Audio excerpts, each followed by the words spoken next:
नमस्कार। मैं वीके शास्त्री अपने चैनल के माध्यम से आप सभी दर्शकों का बहुत बहुत स्वागत करता हूं। 24 जून से 25 जुलाई के बीच एक अत्यंत अद्भुत और विलक्षण ज्योतिषी घटना घटित होने जा रही है आप सभी के जीवन में, और वो है एक माह के भीतर दो दो बार बुधादित्य राजयोग का बनना। पहला बुधादित्य राजयोग 24 जून से 8 जुलाई के बीच मिथुन राशि में बनेगा। दूसरा बुधादित्य राजयोग 17 जुलाई से 25 जुलाई के बीच कर्क राशि में बनेगा। और इस तरह से एक माह के भीतर दो दो बार बुधादित्य राजयोग आपकी कुंडली में बनेगा। बुधादित्य राजयोग कुंडली में ग्रहों के राजाधिराज सूर्यदेव और ग्रहों के युवराज बुध की युति से बनने वाला एक अत्यंत श्रेष्ठ राजयोग होता है।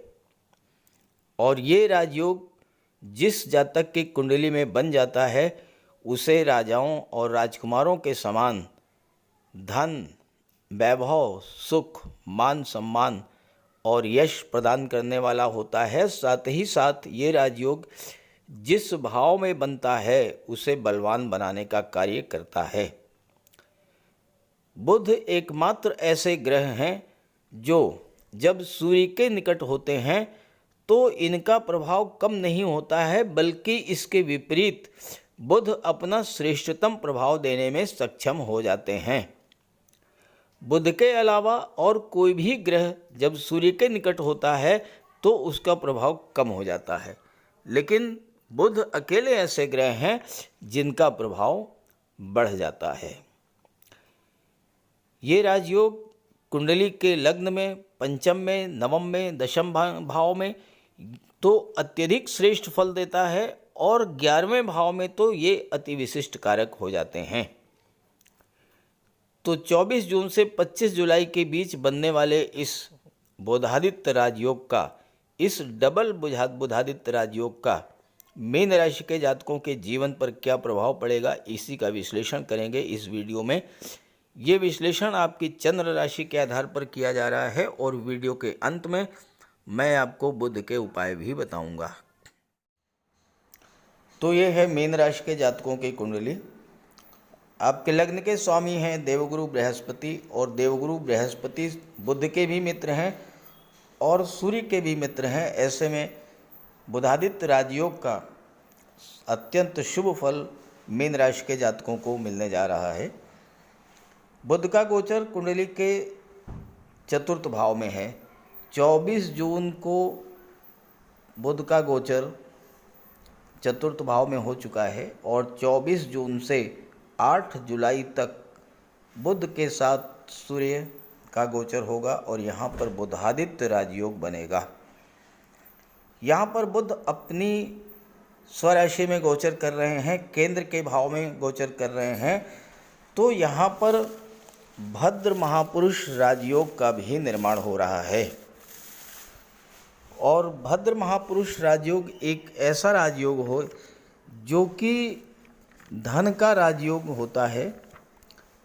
व्यक्ति को अपने बुद्धि बल, अपने ज्ञान, अपनी इंटेलिजेंस, अपनी तर्क शक्ति, वाक शक्ति के बल पर धन की प्राप्ति होती है। अब यहाँ पर बुध 24 जून से 8 जुलाई तक भद्र महापुरुष राजयोग भी बनाएंगे और बुधादित्य राजयोग भी बनाएंगे।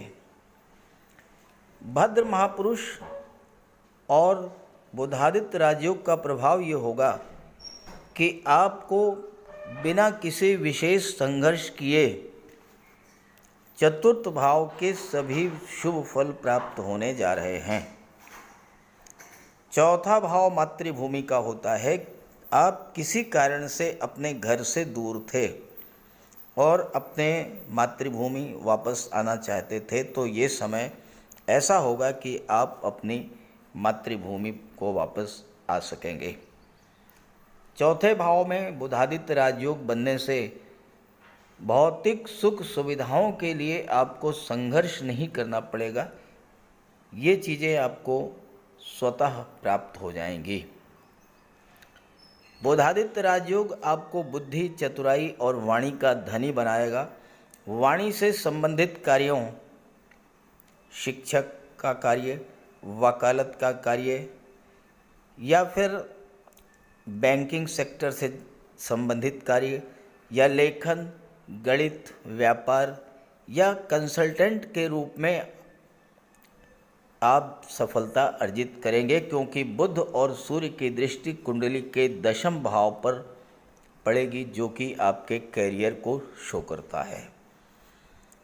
आप सोशल मीडिया के क्षेत्र में टीवी रिपोर्टर के रूप में, लेक्चरर के रूप में, फाइनेंशियल एडवाइज़र के रूप में या आईटी सेक्टर, कंप्यूटर या कम्युनिकेशन के क्षेत्र में या मार्केटिंग के क्षेत्र में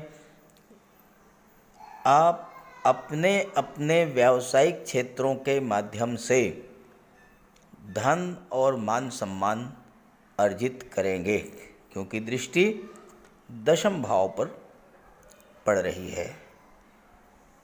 कुंडली का चौथा भाव जो होता है ये भूमि, भवन, वाहन का भी होता है। और अगर आपकी इच्छा इस गोचर काल में भूमि, भवन या वाहन प्राप्त करने की थी, आपकी वो इच्छा भी पूरी हो सकती है।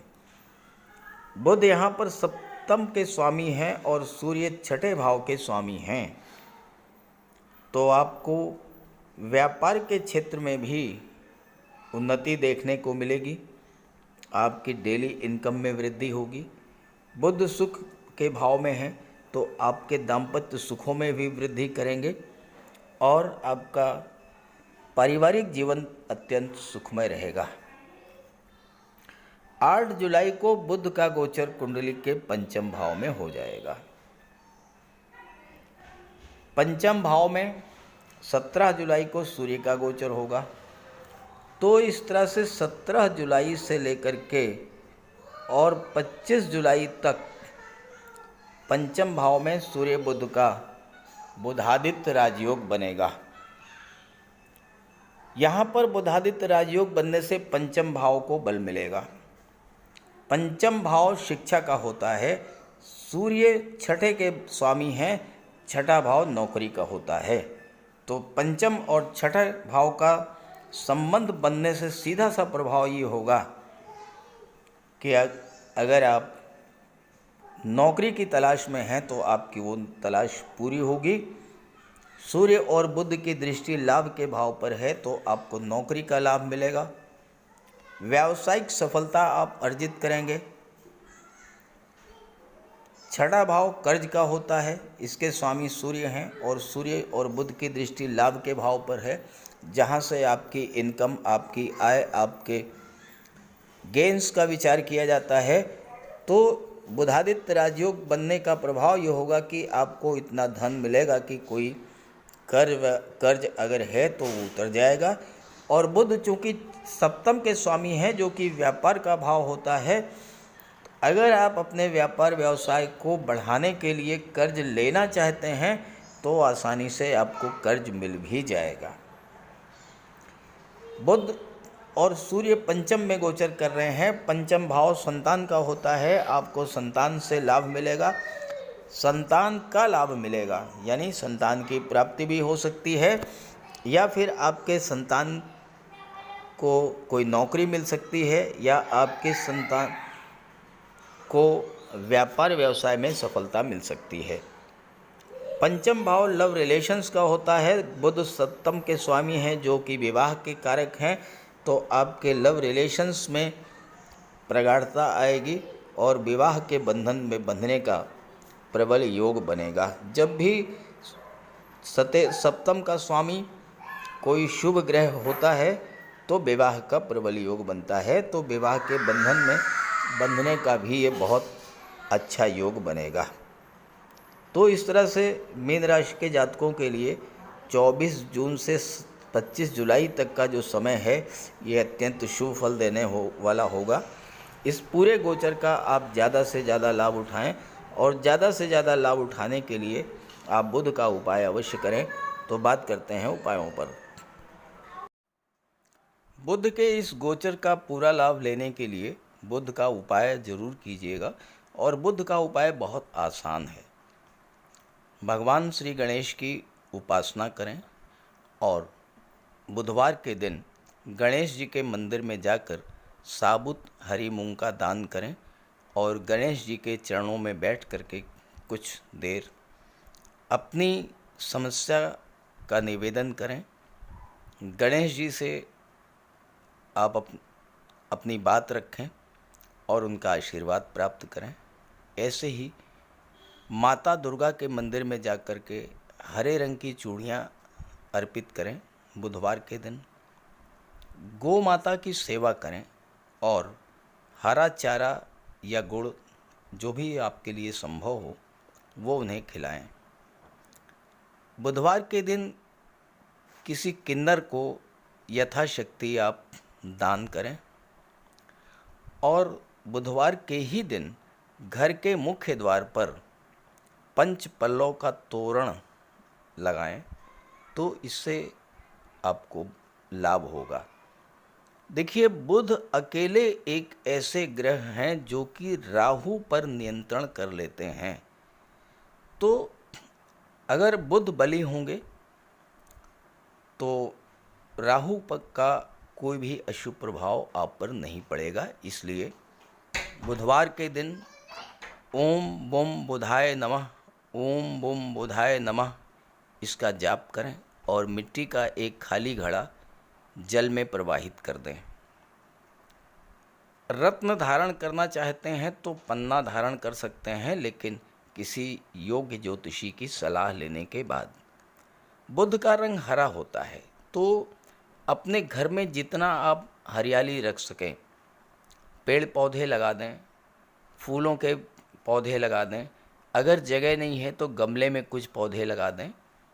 इससे एक तो हरियाली रहेगी घर में, और दूसरी बात बुध आपसे प्रसन्न होंगे।